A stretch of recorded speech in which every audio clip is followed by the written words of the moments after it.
Assalamualaikum warahmatullahi wabarakatuh. Alhamdulillah, Allahumma salli ala Sayyidina Muhammad wa ala ali Sayyidina Muhammad. Yang sama kita hormati Ketua beserta seluruh pengurus Masjid Syuhada Damai Langgeng. Hadir juga bersama kita pagi ini Ketua Ikatan Abdul Internasional, Pak Abdul Wahid. Yang ceramah nih Abdul Somad, ini orangnya. Baik. Mudah-mudahan Allah Subhanahu wa taala memberikan kita istiqomah iman dan Islam. Amin ya rabbal alamin. Saya akan membacakan satu hadis yang diriwayatkan dari Sayyidina Anas bin Malik dalam kitab Sahih Al-Bukhari tentang 4 dosa besar. Nanti setelah hadis ini saya sampaikan, menjelang waktu sholat sunan isyraq, saya jawab beberapa pertanyaan. Setelah itu kita sholat sunan isyraq masing-masing. Setelah sholat sunan isyraq, kabarnya ada acara makan bersama di rumah masing-masing. Ada? Oh ada. Nah, itu mancing panitia aja. Ada kitab yang selalu dijadikan rujukan umat Islam dalam bidang hadis, Sahih Bukhari. Saking cintanya orang Indonesia dengan Imam Bukhari, maka bisa dihitung di antara kita ini semua pasti punya kawan atau keluarga namanya Bukhari. Paling tidak nama lakinya Pak Bukhari, nama kawannya Pak Bukhari, saking cintanya nama Bukhari. Apa arti Bukhari itu Pak Ustadz? Bukhari itu artinya orang Bukhara, nama negaranya Uzbekistan. Jadi kalau di ujung itu huruf iya, itu menunjukkan artinya orang, misalnya Madinah, iya tambah di ujung, Madani, orang Madinah, Makki, orang Makkah. Pekanbaru payah juga, Pekanbarui. Jadi kalau di ujung itu ada huruf ya, nisbah, itu menunjukkan asal daerah. Ada Imam Masjidil Haram namanya Syekh Ahmad Khatib Al-Minkabawi, berarti Minangkabau. Syekh Muhammad Yasin bin Isa Al-Fadani, berarti orang Padang.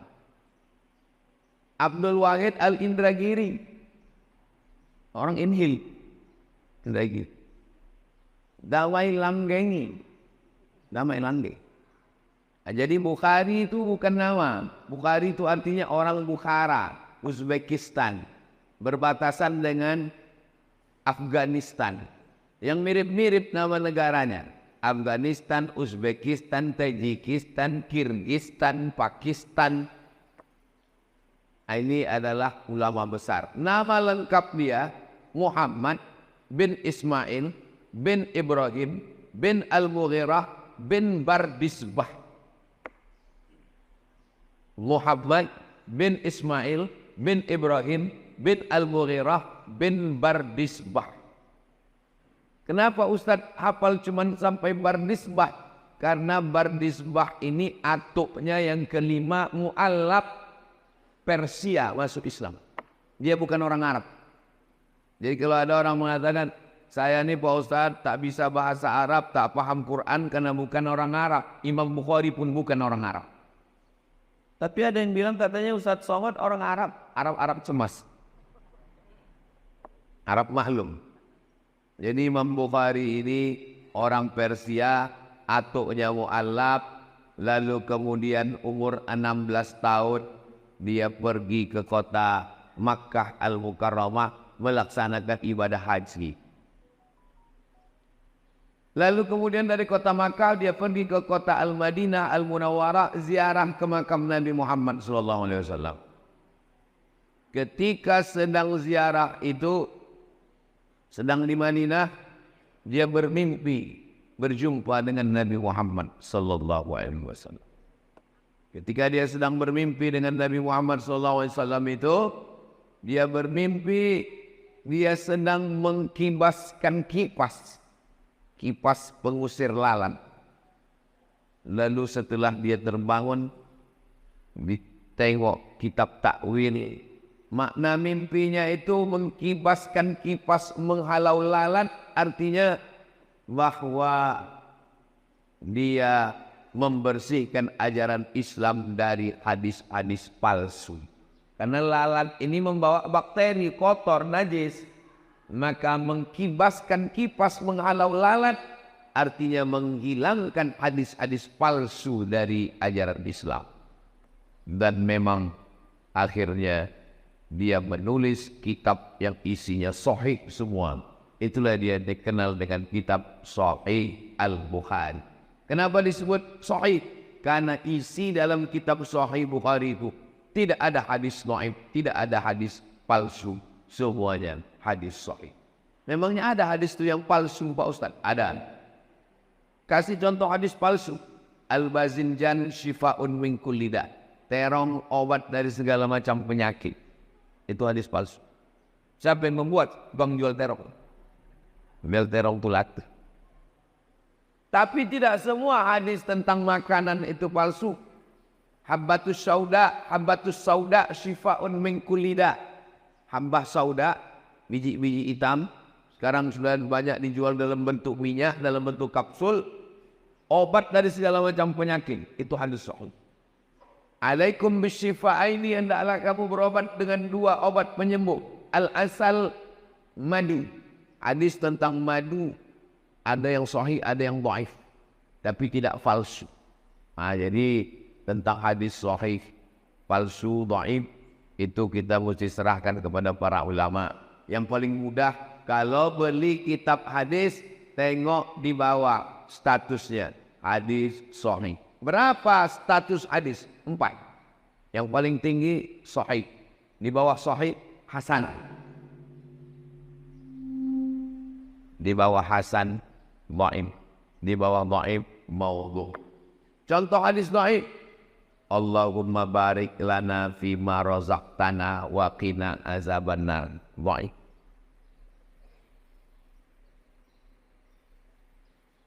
Awaluhu rahmah, awsatuhu maghfirah, akhiruhu itqun minan nar. Dhaif. Utlubil ilma walau bisin. Tuntutlah ilmu walau ke negeri Cina. Dhaif. Masalah rupanya hadis dhaif ini. Kata Imam Nawawi, ajma'al ulama'u ala jawazil amali bil hadis dhaif. Ulama sepakat boleh mengamalkan hadis dhaif. Mana tahu nanti ibu bapak sedang makan. Allahumma barik lana fima razaqtana wa qina azabannar. Datang orang sebelah, itu hadis dhaif. Emang masalah buat lo? Hadis dhaif tidak masalah, tak apa-apa diamalkan. Dengan syarat 5. Pertama, bukan dalam masalah akidah. Dalam masalah akidah tak boleh hadis dhaif. Kedua, bukan masalah hukum fikih halal haram. Masalah halal haram tak boleh hadis dhaif. Ketiga, tidak ada periwayatnya yang kazab, pendusta, penipu, pembohong. Keempat, masih bernaung di bawah hadis sahih. Kelima, untuk fadail amal, motivasi beramal. Boleh beramal dengan hadis dhaif. Likulli syai'in qalbun, segala sesuatu punya hati. Wa qalbul Qur'an Yasin, hatinya Al-Quran adalah Yasin.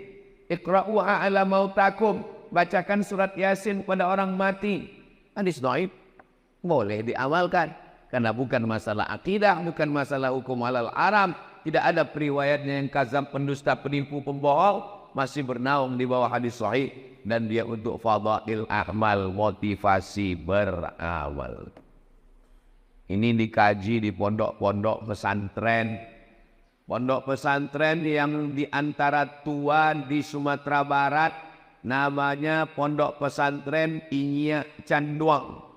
Didirikan oleh ulama besar tamatan Masjidil Haram, Syekh Sulaiman Ar-Rasuli.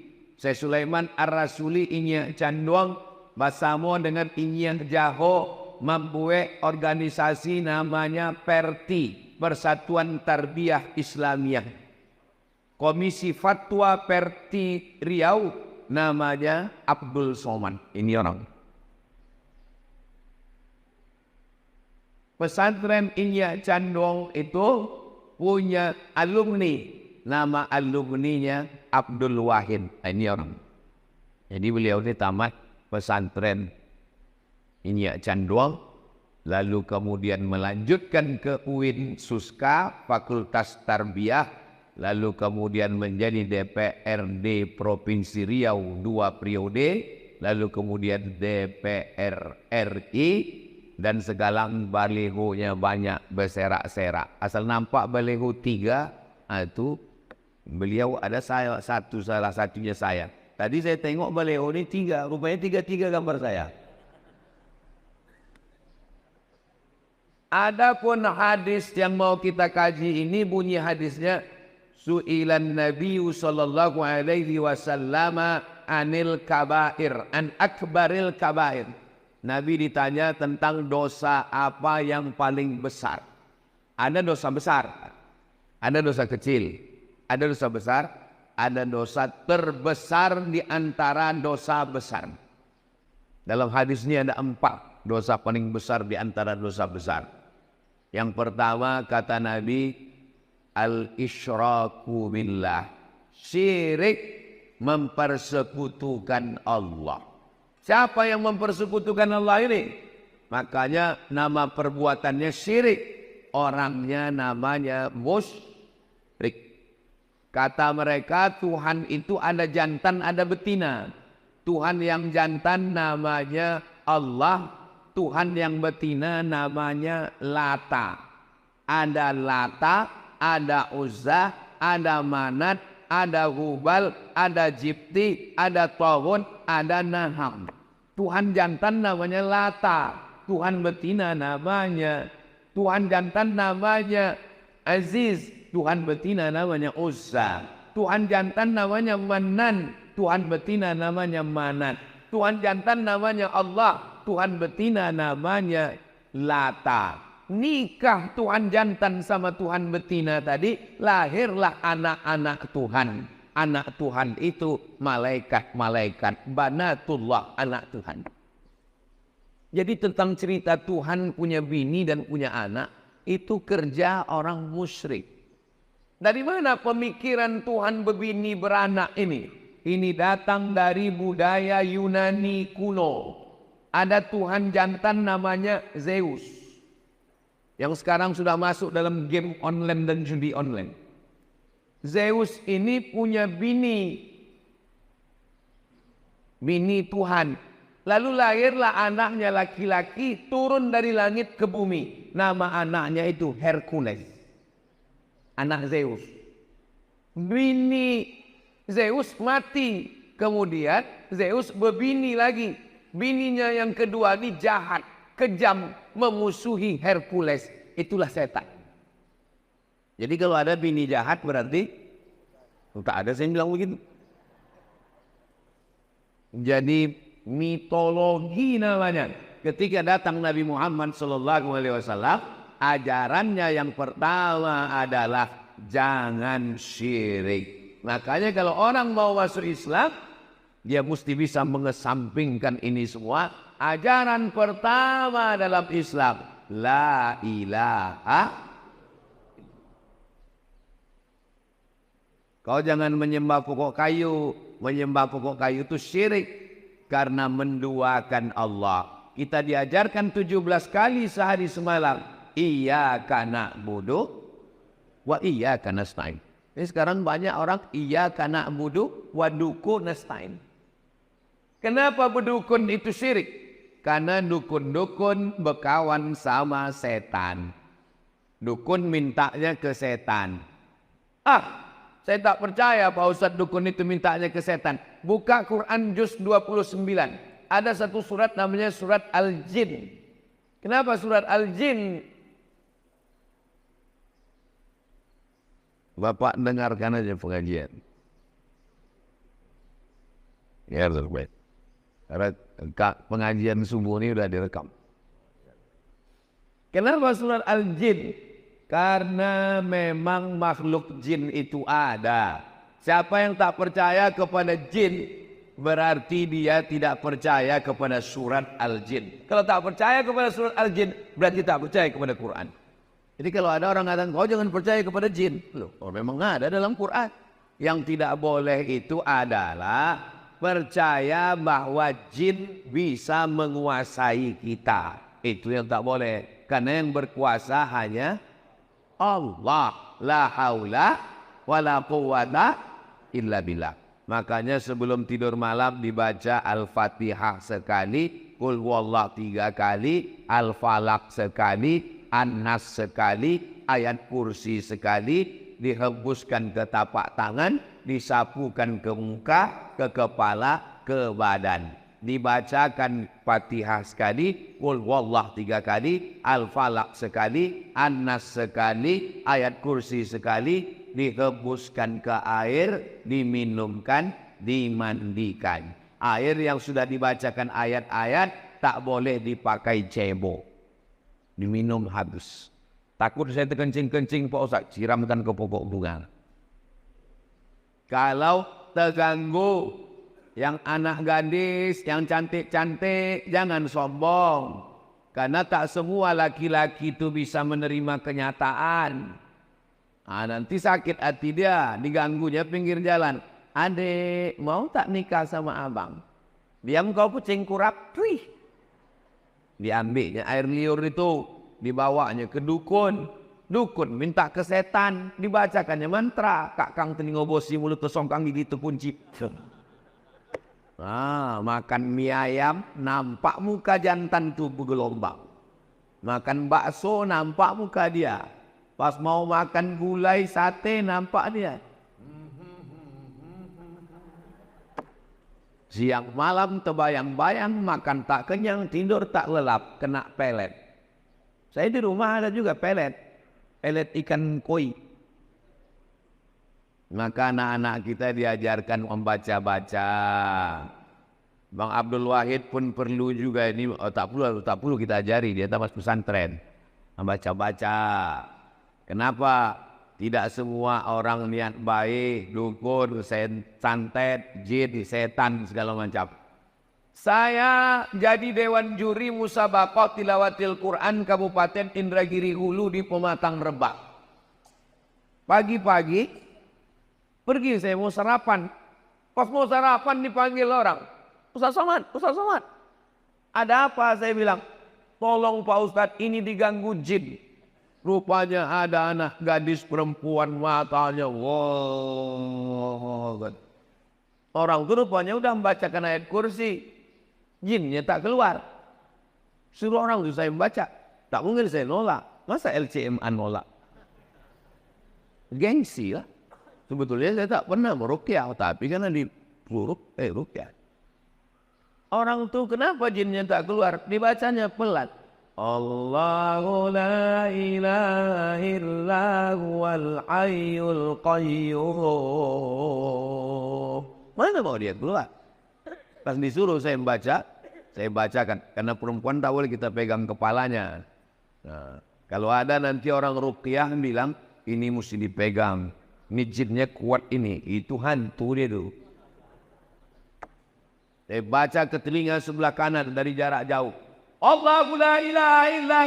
Sadar dia. Entah jin itu takut, entah terlalu kuat, Allahu a'lam. Sehat dia. Alhamdulillah. Sejak itu takut saya. Sejak itu kalau ada orang kerasukan diganggu jin, saya kasih nomor kawan saya. Hubungi nomor ini. Satu hari salah nomor, rupanya nomor BNN. Badan Narkotika Nasional. Bapak Ibu yang dimuliakan. Tapi tidak semua orang itu karena gangguan jin. Ini kadang banyak jamaah ini mengadu ke saya. Ustaz Somad tolong bacakan air Pak Ustaz. Laki saya ini malas sembahyang. Ustaz Somad tolong bacakan air Ustaz. Laki saya ini selingkuh. Lama-lama saya mikir, kenapa semua salah jin? Pas kita bacakan air, ayat kursi diminumnya, tak ada reaksi. Memang dia tidak terganggu jin. Laki kau gatal. Sikit-sikit salah jin, sikit-sikit salah jin. Karena kita kasihan juga sama jinnya. Nanti lama-lama keluar KPJ, Komisi Perlindungan Jin. Saking banyaknya jin yang teraniaya. Bahkan jin pun udah banyak yang pensiun. Kata jin, aku udah tak menggoda manusia lagi. Lebih parah pula orang itu dari aku lagi, kata dia. Bapak Ibu yang dimuliakan Allah. Dibawalah Ustadz Ruqyah ke rumah sakit. Sampai di rumah sakit, dibaca Ustadz nilai ayat kursi. Allahu la ilaha illa huwal hayyul qayyum. Diludahinya Ustadz. Apa kata dia? Sesama jin dilarang saling mengusir. Rupanya ulah yang membaca itu 11-12 sama yang dibaca. Jadi kata orang kampung kita, ini bukan masalah pistolnya, tapi masalah orangnya. Kalau bahasa kampungnya, man behind the gun. Orangnya. Imam Ahmad bin Hanbal, Imam Hambali tidak ada membacakan ayat kursi. Sakitlah adik raja di Baghdad, Irak. Sakit adik raja, diminta doa. Imam Ahmad bin Hanbal suruh datang ke istana. Kata Imam Ahmad bin Hanbal, aku tak perlulah datang ke istana. Lalu kemudian dikasihnya terompah kayu. Kita kalau bisa di toilet itu kasih terompah kayu. Kenapa di toilet terompah kayu? Supaya kaki tak kena najis. Karena setan masuk dari was-was akibat kaki kena najis bekas percik kencing. Waktu sedang sembahyang tuh, batal tak batal? Batal tak batal? Batal tak batal? Maka pakai terompah kayu. Imam Ahmad bin Hanbal mengasih terompah kayunya. Bawakan terompah kayuku ini, letakkan di dekat adik sultan yang sakit tuh. Diletakkan terompah kayu Imam Ahmad bin Hanbal, sehat. Tak perlu baca-bacakan ayat. Terompah kayu letakkan sehat. Hari berganti, musim berubah, pekan berubah, bulan berubah tahun, tiba-tiba kuman adik raja itu balik. Rupanya hari dia kuman itu, Imam Ahmad bin Hanbal meninggal dunia. Dibawakan orang tuh terompah kayu. Ini terompah kayu. Kata jin tuh, aku bukan takut sama terompah kayunya, tapi aku takut sama yang punya terompah kayu. Dan yang punya terompah kayu sudah mati. Jadi rupanya kalau kuat iman kita, belum lagi kita bacakan ayat itu, setan itu sudah lagi ligah pugah, nintang pukang tunggang larga. Kalau menengok dari jamaah subuh Masjid Syuhada ini nampaknya orang-orang yang ditakuti setan semuanya. Tapi nggak tahu juga lah ya. Mudah-mudahan kita selamat dari syirik, insya Allah. Amin. Jangan katakan orang kafir musyrik Makkah itu tidak beribadah. Orang Makkah musyrik Abu Jahal, Abu Lahab itu rajin beribadah. Waktu Nabi membersihkan Masjidil Haram, berapa jumlah Tuhan? 360 Tuhan dalam bentuk patung berhala, perak, emas, perunggu, besi, kayu. Bahkan ada patung Tuhan itu yang terbuat dari tepung gandum. Tepung gandum dicampur minyak samin, minyak sapi, diadon, dibuat gambar Tuhan besar, disembah mereka. Pas perutnya lapar, dicuilnya Tuhan tuh. Mohon maaf Tuhan, lapar kali perutku, kemana? Itu maka mereka disebut dengan jahil. Kenapa jahil? Karena tidak mengenal Tuhan. Maka dalam tauhid dikenal awwaluddin ma'rifatullah. Perkara pertama dalam Islam adalah mengenal Allah. Wujud tidak baqa mukhalafatu lil awadisi qiyamuhu binafsihi wahdaniyah qudrat iradat. Tapi dakwah pengajian ke kampung-kampung tak sampai. Jangankan ke kampung, ke Palas aja tak sampai. Mohon maaf Ustadz Somad, tolonglah kirim Ustadz-Ustadz ke Palas nih Pak Ustadz. Tak sampai Ustadz Ikmi, Ustadz MDI dari Pekanbaru Pak Ustadz. Gas motor tuh cuma sampai di jembatan Leton. Asal sampai Leton mati mesin. Itulah maka Ustadz Al-Nob Dinar membuka pesantren di Palas. Alhamdulillah anak-anak tahfiz Quran itu yang jadi imam. Saya tak sanggup berdakwah masuk kampung ke kampung. Yang kami masuk cuman Bagan Benio, Talang Mama, Talang Perigi, Talang Jerinjing. Itu yang kami cuman sanggup masuk. Yang bisa mengirim dai-dai ke pedalaman Riau ini adalah gubernur. Kalau terpilihlah gubernur yang peduli pesantren, tamat pesantren, peduli dakwah, dikirimnya lah dai-dai ke pedalaman insya Allah. Mudah-mudahan terpilihlah orang yang peduli kepada dakwah insya Allah. Amin. Tapi kami bingung Pak Ustadz, banyak kali balego-balego sekarang. Kalau tuan sholat Jumat jangan lupa bawa kain. Kalau udah ada yang ada gambar Ustadz Somad jangan lagi ke yang lain. Jelas. Kalau tuan pergi ke Palas jangan lupa membawa kawan. Kalau ada yang bilang tak jelas memang dia belum sarapan. Yang kedua, apa itu dosa besar? Uququl walidain, durhaka kepada orang tua. Tahu Bapak Maradona? Maradona ditanya, siapalah orang yang paling kau idolakan Maradona? Kata Maradona, ayahku melepuh keringatnya mencari makan untuk aku. Lalu kemudian dia balik ke rumah. Ayah Maradona itu kuli. Balik dia ke rumah. Dia bilang, kami tanya, ayah dari mana? Aku dari jalan-jalan tadi, kata dia. Karena dia ingin menyenangkan hati kami. Dibelikannya aku bola. Dialah yang pertama kali membelikan aku bola, menyuruh aku ke lapangan bola. Tak layak aku membanggakan orang lain. Sementara ayahku yang sudah berpeluh keringat, darah, air mata, membelikan bola untuk aku. Jadi Maradona itu mungkin akidahnya tak sama dengan kita. Tapi pasal kepada orang tua, dia termasuk orang yang berbakti kepada orang tua. Saya tidak mengajak Bapak Ibu suka sama Maradona. Tak suka ya tak apa-apa. Kita bebas, kita demokrasi kok.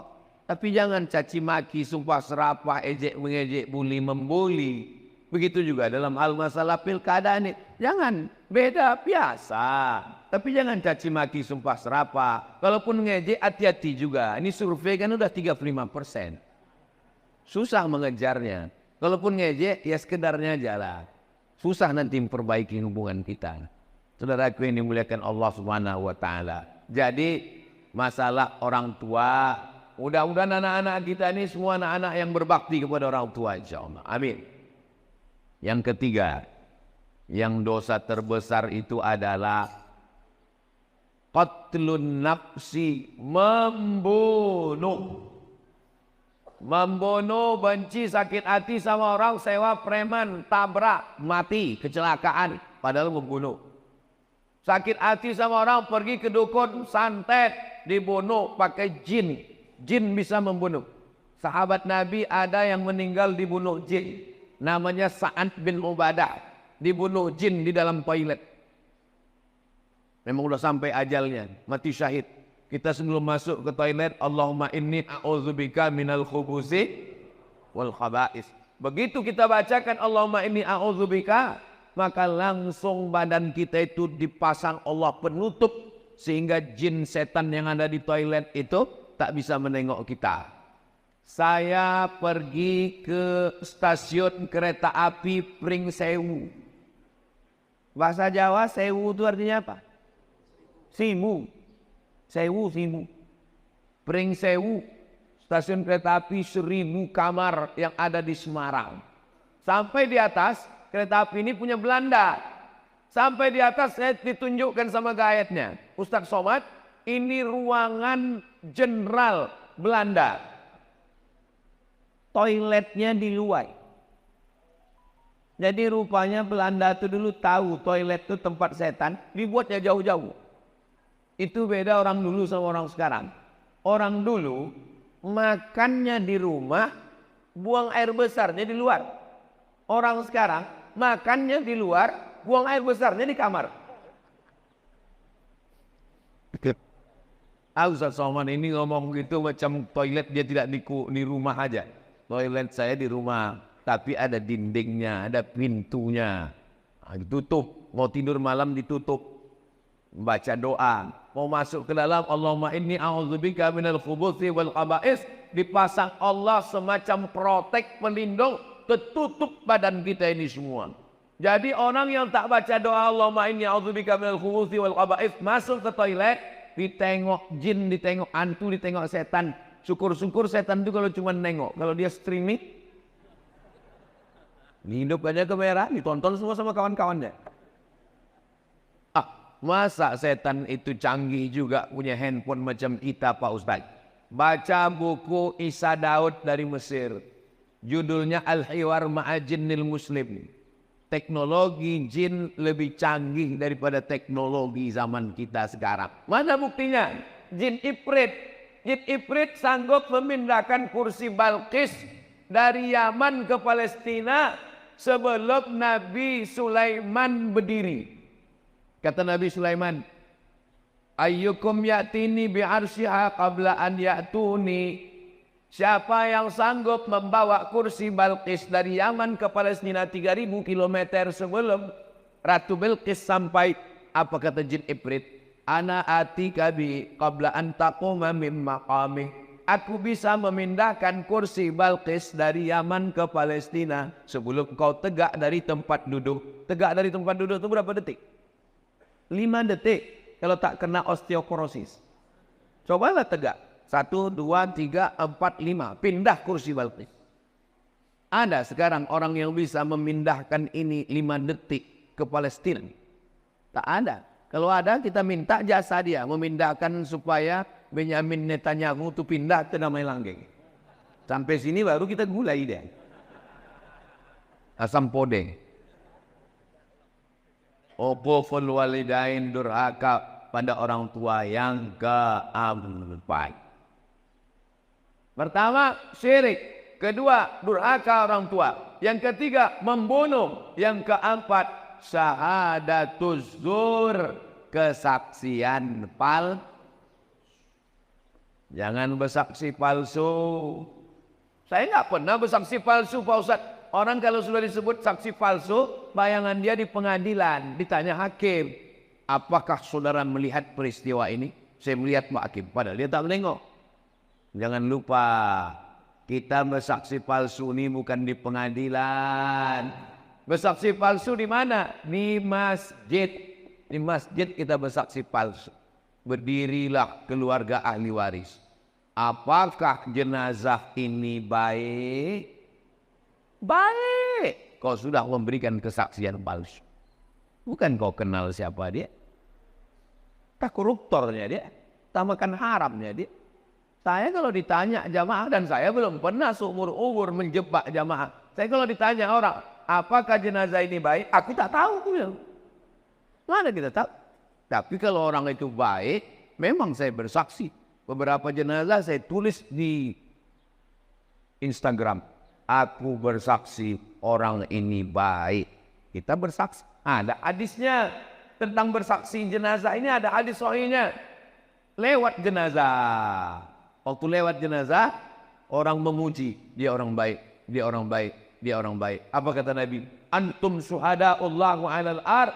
Kalian saksi-saksi Allah di atas muka bumi. Wajib dia masuk surga. Tapi saksinya tidak direkayasa. Kapan kita bersaksi palsu? Waktu acara akad nikah. Aku nikahkan engkau dengan anakku dengan mahar sebentuk cincin emas tunai. Sah? Sah. Padahal tidak sah. Kenapa? Karena itu bukan anak dia. Bukan anak dia itu. Kok tahu Ustaz bukan anak dia? Nikahnya Januari, lahirnya Mei. Mana ada hamil 5 bulan? 9 bulan 10 hari baru lahir. Kenapa pula nikah Januari lahir Mei? Pas ditanya berapa bulan lahir? 5 bulan. Kok cepat kan? Ini edisi minimalis. Mana bisa? Itu bukan anak kamu. Ini sudah tes DNA ke Singapura Pak Ustadz. Darahnya sama. DNA tak laku dalam nasab. Wah. Nasab dalam Islam itu bukan pakai DNA. Tapi inilah jelas itu memang maaf cakap memang benih dia. Tak ada laki-laki lain. Kenapa tak diakui? Di mana kesalahan dia? Kesalahan dia satu. Mencoblos sebelum hari H.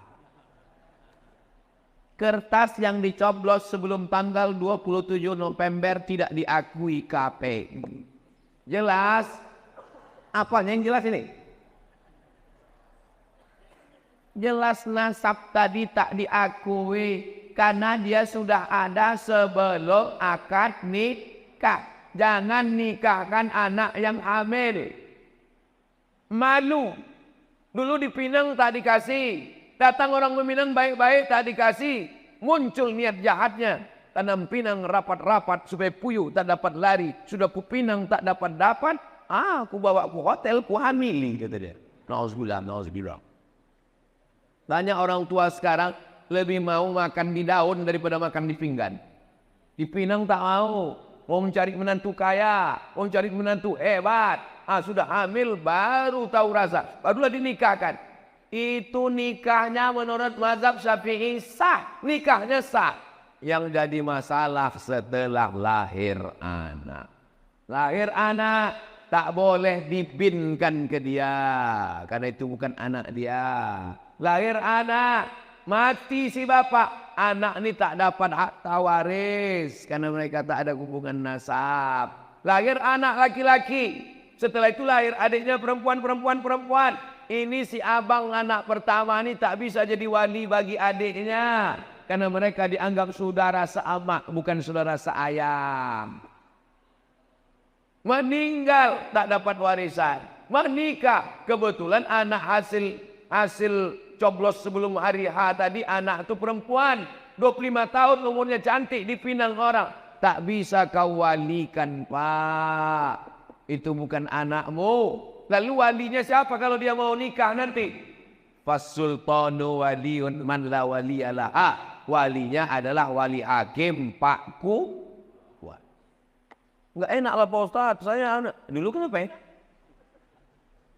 Enggak enak lah Pak Ustaz, saya kan bapaknya, gimana cara saya menolak? Mesti kuajari juga cara menolak, pura-pura mencret, kalau sakit perut tak bisa.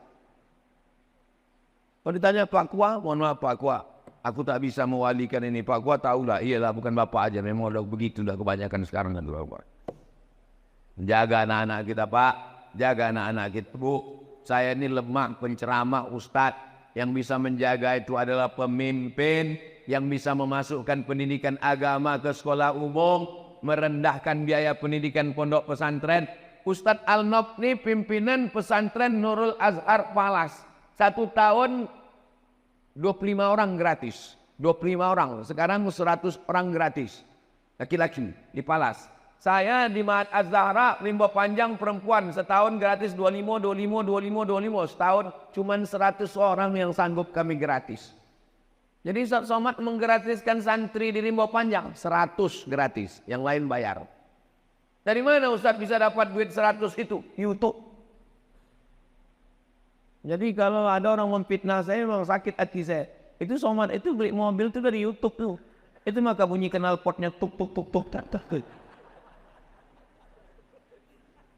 Semua duit YouTube itu untuk makan santri, gaji guru, beli beras, beli gulai, beli ikan, bayar listrik, bayar lampu.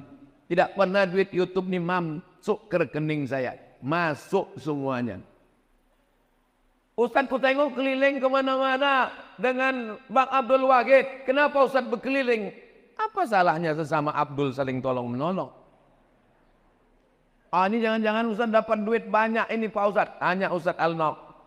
Kita punya program 20 jam. Hari Sabtu, hari Jumat Sabtu. Jumat Sabtu bulan Oktober, Jumat Sabtu bulan November. Semua duit yang masuk diserahkan untuk makan santri, gaji guru. Ini perlu saya jelaskan di tempat yang suci ini. Supaya apa? Jangan ada dusta di antara kita. Bapak Ibu yang dimuliakan Allah. Jelas? Bahasanya jelas. Tak terasa waktu ini berlalu. Sudah habis waktu sholat sunat isyraq masuk. Padahal tadi saya bilang jawab pertanyaan. Rupanya kalau kita ceramah di tempat orang yang hatinya bersih itu. Tak terasa waktu itu berlalu. Saya pernah ceramah di tempat orang yang hatinya suntuk. Lama kali terasa tauhid. Kapan itu Pak Ustaz? Waktu acara buka bersama. Oh gini loh orang sedang. Selesai tausiah, mohon maaf Pak Ustaz, saya mohon maaf Bapak Ibu, saya tadi waktu tausiah itu lama kali saya rasa, saya bilang. Kata jamaah itu kami yang mendengar lebih lama lagi Pak Ustaz. Saya jawab dulu ini dulu, habis saya jawab baru kita sholat sunat isyraq 2 rakaat. Saya seorang muslimah sudah tak muda lagi, usia 35 tahun. Masalah umur ini bukan masalah angka, Besti. Umur ini masalah rasa. Saya nih rasa saya sekarang rasa 27 aja. Beberapa bulan yang lalu datang seorang laki-laki berusia 28 tahun. Ingin menjalani hubungan serius dengan saya. Kalau memang dia serius, jangan cuma berani bawa mawar, tapi berani bawa mahar. Saya selidiki laki tersebut ternyata pekerjaannya seorang pembeli berondolan sawit. Mantap. Dan dia mau sholat tapi belum 5 waktu. Tambah. Kemudian pas hari Jumat beliau saya WA di waktu sholat Jumat dan dia menjawab WA saya dan kita chattingan sepanjang waktu sholat Jumat. Jangan terima lagi. Sedang Tuhan aja dia khianati, apalagi kamu.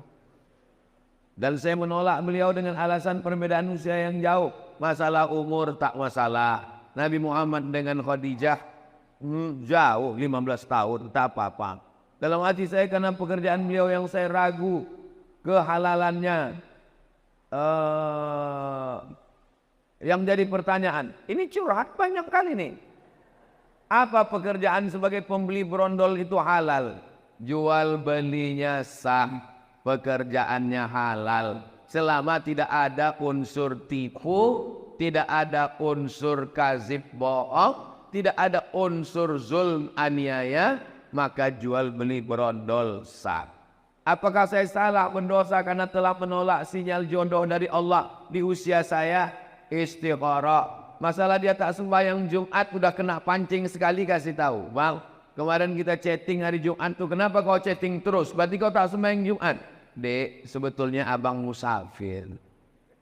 Oh, tak boleh kita sembarang tuduh. Mudah-mudahan dia sholat.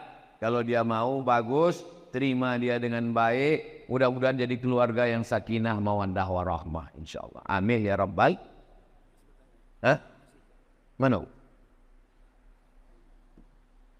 Makin-makin kecil tulisan ini, Ustaz. Anak saya mondok di Mojokerto. Dari tahun kemarin kelas 1 SMP. Dari pertama masuk anak sudah diganggu oleh jin. Anak saya tetap bertahan dan selalu beberapa bulan kuku anak saya dicabut satu persatu oleh jin ini. Anak saya sering pulang hampir 1 tahun begitu terus Ustazah. Anak saya suruh pindah pondok, tidak. Saya mau bingung, akhirnya kenalkan kelas 2 SMP, loh kok ini dicabut lagi kukunya. Oh berarti ini jin PKI ini. Suka mencabut kuku. Kalau suka mencabut alis mata, itu jin perempuan. Dan suka mencabut alis. Setiap saya carikan tombol ke Ustadz jawabannya yang selalu menakutkan. Saya kasih nomor Ustadz Faizar, spesialis jin. Nanti minta ke Ustadz Alnob ya. Saya tak berani nge-share nomor dia, nanti terganggu dia. Nanti saya kasih ke nomor Ustadz Alnob, Ustadz Faizar. Saya buat biar tak susah mencari nama Ustadz Faizar ini, saya buat di sini Ustadz Jin. Ustadz Jin. Tengok Ustadz Jin. Itu Ustadz. Kasih ke ibu nih nama Ustadz Faizar Jin. Ada lagi pertanyaan tadi? Udah, catat nomor. Nanti kirim ke ibu itu nomor Ustadz Faizar. Bolehkah berhajat ingin rumah cepat terjual ditebus dengan puasa? Oh, jadi kalau rumah terjual puasa, kalau tak laku-laku tak puasa-puasa. Itu namanya nazar. Nazar itu membuat amalan sunat menjadi wajib. Nazar namanya.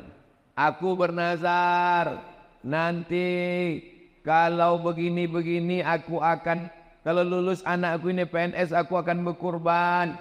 Kalau tak lulus aku tak berkurban sampai mati. Itu merajuk namanya. Hukum asal nazar itu boleh. Tapi kata Nabi, nazar itu untuk orang yang pelit. Pelit dia tak mau bersedekah, maka diikatnya dengan nazar. Tapi hukum asal nazar hukumnya boleh ubah. Tolong kalau sebelum bernazar itu diingat baik-baik. Khawatirnya waktu bernazar berjanji-janji sesudah selesai tak ditunaikan. Ada orang begitu. Pak Ustadz, saya kemarin bernazar. Apa nazarmu? Saya puasa Senin Kamis sampai mati. Matilah kau. Dia tak taat. Jadi sebelum bernazar tu pikir-pikir baik-baik. Saya anjurkan kalau nazar bagusnya nazar sodakoh saja. Karena kalau puasa Nabi Daud bernazar pula puasa Nabi Daud sampai mati. Sebelum mati kita duluan. Kita sibuk. Jadi sebelum bernazar itu pikirkan baik. Kalau nazar sodakoh, ini bagus. Ada lagi pertanyaan Ustaz Al-Nob? Apakah cerita Sa'ban dan Sa'labah itu termasuk hadis palsu Pak Ustaz? Hadis palsu. Usah diriwayatkan lagi. Usah disebar-sebarkan lagi. Man kadzdzaba alayya muta'ammidan, siapa yang berdusta kepadaku secara sengaja, falyatabawa maq'adahu minan nar, siapkanlah tempat duduk dari api neraka. Jadi kalau ada penceramah meriwayatkan hadis palsu satu hari sekali, sebulan booking 30 kursi di neraka jahanam. Hati-hati meriwayatkan hadis, kalau tak betul-betul sahih, tanyakan kepada ahlinya. Mudah-mudahan kita selamat dunia akhirat insya-Allah. Ini ada pertanyaan, mana tadi pertanyaan Ustaz Al-Nob tadi mengirimkannya? Saya mengalami maaf cakap, keputihan terus menerus. Sebelum sholat saya bersihkan, dan ketika sholat keluar. Bagaimana Pak Ustadz? Laki-laki bisa mengalami namanya sulusul baul. Baul kencing, sulusul rantai. Sulusul baul kencing berantai. Menetes tak putus-putus. Perempuan bisa mengalami dua. Pertama istihadah, darah tak putus-putus. Yang kedua cairan tak putus-putus. Maka cara mengatasinya bagaimana? Dibersihkan sebelum masuk waktu sholat. Pergi ke toilet, bersihkan, sesudah itu pakai pembalut. Setelah dipakai, berwuduknya setelah masuk waktu. Jadi kalau zuhur jam 12.15, jangan berwuduk sebelum azan, sebelum masuk waktu. Begitu mendengar suara azan, Allahu Akbar, Allahu Akbar. Masuk ke toilet, bersihkan, pasang pembalut, maka yang menetes setelah wuduk tadi, ma'fu anhu, termaafkan. Bisa terjadi tiga. Pertama, sulusul baul, kencing tak putus. Kedua, istihadah, darah tak putus. Ketiga, cairan yang tak putus keluar. Khurujus syai'i anis sabilaini, keluar sesuatu dari dua jalur. Dari kubul bagian depan, dubur bagian belakang. Kalau keluar dia batal wudhu. Kalau batal wudhu, batal sholat. Tapi ada keringanan. Kalau dia menjadi penyakit, berobat, berkusu. Kalau tak juga sembuh, maka dia menjadi ma'fu anhu, termaafkan. La yukallifullahu nafsan illa wus'aha. Itulah kaji kita subuh ini. Mudah-mudahan berkah. Kita sholat sunan isyraq.